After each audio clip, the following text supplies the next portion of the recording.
Is being a daughter-in-law really this powerless? Is it just because we're out in the sticks? Or is this family just special in some way? Ever since I married into this family, I've been confused. The only thing I'm sure of is this. Staying in this house any longer would be nothing but a waste of my life. My name is Bethany. I'm 28 years old. I work as a freelance writer. I met my husband, Caden, through a mutual friend, and we got married after a year of dating. I accepted his passionate pursuit and proposal. While we were dating, Caden was pretty tight-lipped about his family. The most he told me was that they lived in a rural area. Even when our families met, his parents came into the city to see us. The rural part didn't bother me. After all, I was born and raised in the city. I had always been somewhat enamored with the idea of living surrounded by majestic nature. Little did I know, I was naive about what country life really entails. Not realizing this before I made the decision to marry was a big mistake. And there was another mistake. It was not noticing the fact that Caden had kept hidden from me. He had always concealed from me that his family were farmers. After marrying Caden, I ended up living with his family as he had requested. My work as a writer can be done anywhere, as long as I have an internet connection.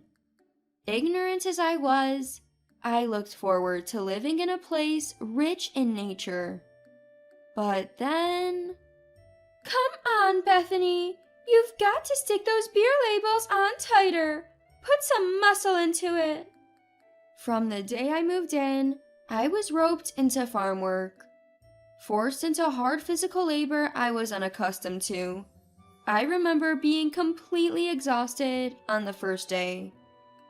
Honestly, my writing work was the last thing on my mind. Of course, I confronted Caden. Why didn't you tell me your family owns a farm? Huh? Didn't I mention that when we started dating? Caden played dumb. I was truly infuriated. He purposely didn't tell me about the farm because he knew I'd need to work there. If he had told me, there was a high chance I would have backed out. I was completely trapped.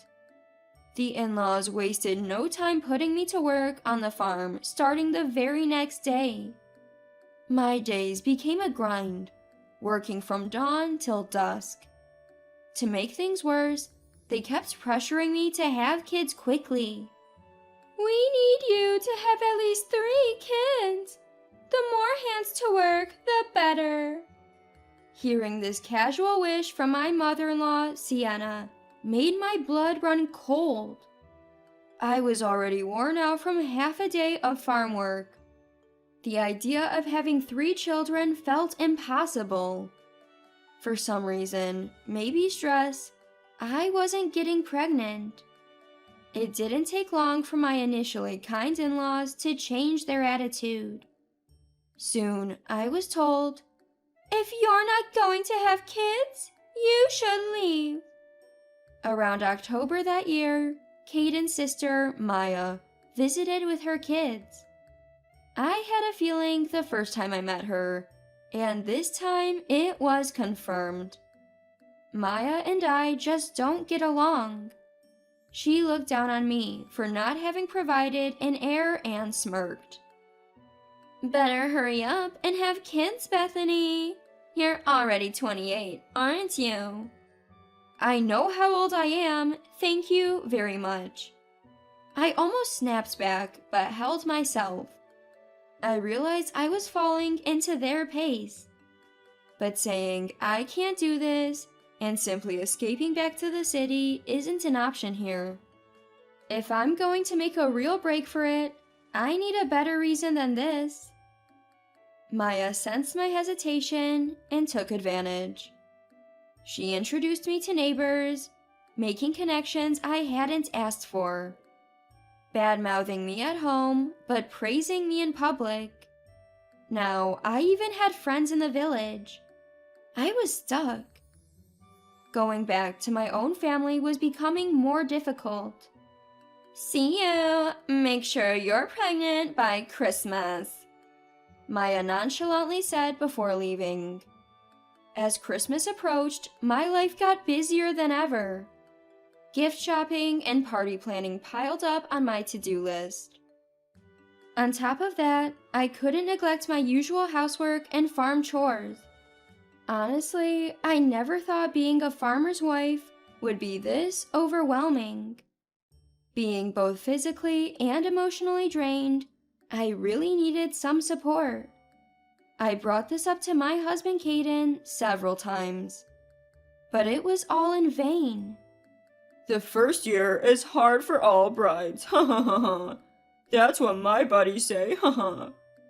No matter what I asked of Caden, this was the kind of dismissal I got. So I continued my lonely battle. Then Christmas finally arrived. Maya, my sister-in-law, came back home with her kids. "I'm back. Ugh, just coming home is tiring, haha." Maya came back acting no different than her own kids. She didn't lift a finger to help, whether it was housework or farm chores. Honestly, I was already at my breaking point. If Maya was going to act like this, then I should be free to act how I want to. I mustered up the courage to start doing things my way. "Bethany, I'm hungry. When's dinner?" "Coming right up." I made dinner and served it to Maya and the family. The conversation at the table revolved around the hardships and market trends of the past year. At the right moment, I stood up. "Well, I'll be heading back to my parents' house now. Everyone have a Merry Christmas." What? Bethany, what are you talking about? You're supposed to work here. Caden shouted. Everyone looked at me in disbelief. I knew it wasn't going to be smooth sailing. I calmly retorted, "Maya is here visiting. Why can't I go back home? Please enlighten me." Well, city life and country life are different. It's ridiculous for a wife to go back to her parents. I have no intention of conforming to village norms, I retorted. Every time they brought up some village common sense, I stood my ground.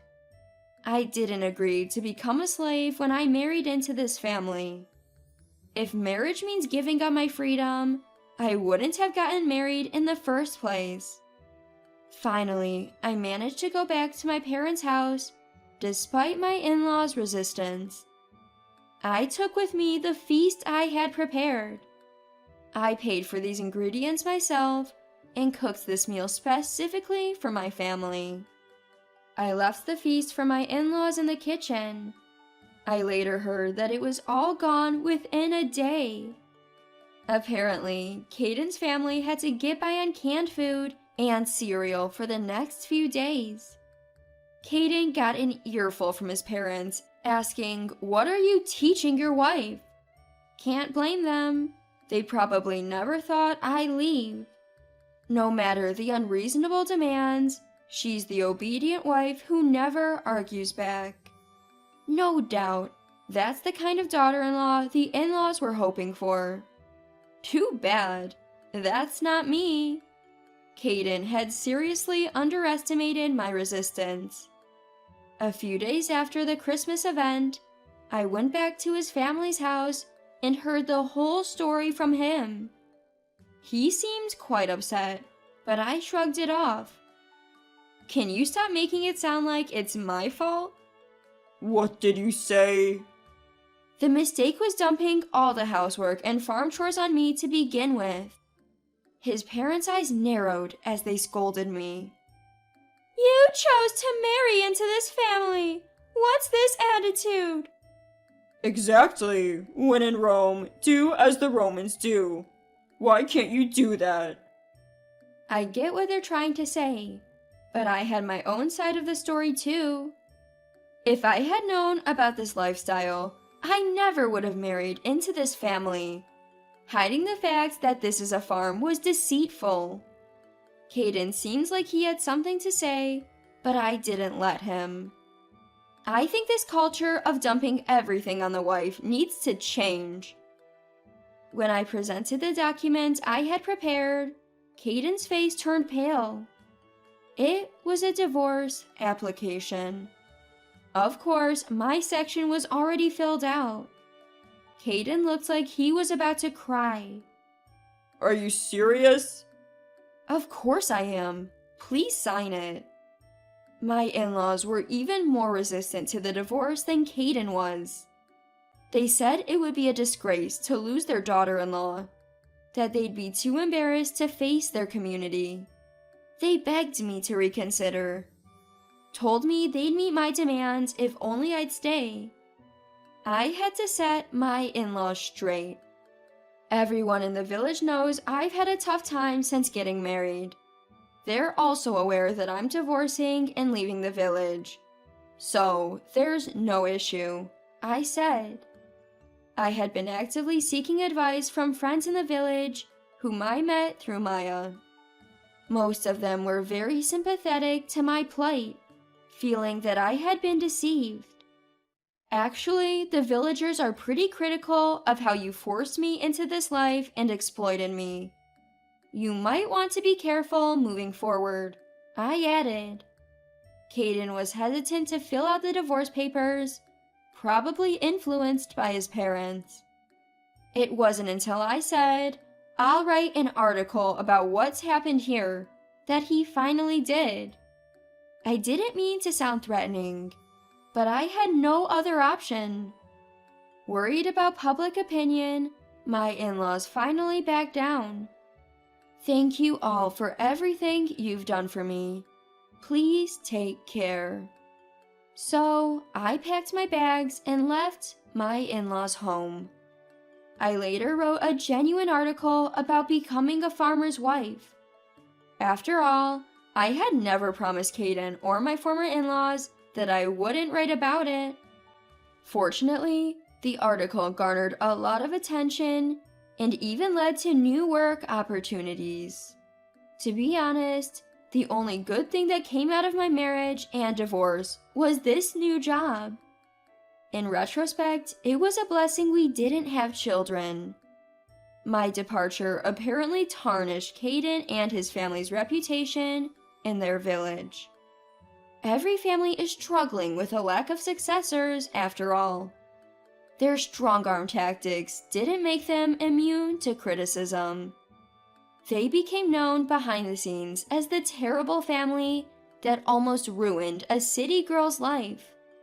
Being a freelance writer, my role in this only amplified the issue. I solely focused on the actions of Caden and my former in-laws, so there were no complaints from the villagers. On the contrary, my ex-in-law's family became a stain on the village and were widely despised by the community. They were essentially ostracized. It seems no one was willing to help them when they're farming anymore. With me gone, my ex-in-law's household could no longer manage both the housework and the farm work. So, Caden quit the corporate job he had and returned to farming, taking responsibility for the family's hardships. But Caden had been an office worker all his life, so he was far from proficient in farm work. His parents, frustrated with their incompetent son, seemed to be even stricter on him than they had been with me. The atmosphere was extremely tense because Caden kept complaining to his parents. Even when the whole family gathered, the mood was so icy that nobody spoke. Apparently, more often than not, they had silent and gloomy dinners. Caden reached out to me several times, asking if we could get back together.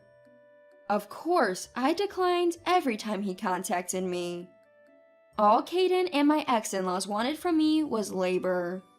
There was no way I could agree to such a transparent proposition. Eventually, Caden stopped reaching out to me altogether. The fortunes of my ex-in-laws' household significantly declined after our divorce. It became a major issue when Maya returned home after being granted a divorce due to her affair. Her return as a debt-ridden burden only added to the woes of Caden and my ex-in-laws. Their already tarnished reputation worsened even more because of Maya. On the other hand, life has been going smoothly since my divorce from Caden. My writing work is steady, and my social circle keeps expanding. I'm now so busy that I hardly have time to catch my breath. The story about my marriage to a farmer's eldest son gained a lot of traction. Many readers confessed they too were tricked into becoming farm wives. It felt like peering into a dark underbelly of rural farming communities. I suspect that more women will go through experiences similar to mine. My articles on farming have led to new opportunities and expanded my network. Thanks to that, I've met some amazing men who I think could be a good fit for me. Life is unpredictable. You never know what's around the corner. You could even accidentally end up in a terrible marriage. But what's crucial is to never give up on finding happiness. If you work for it, doors will open. I intend to continue striving for my happiness.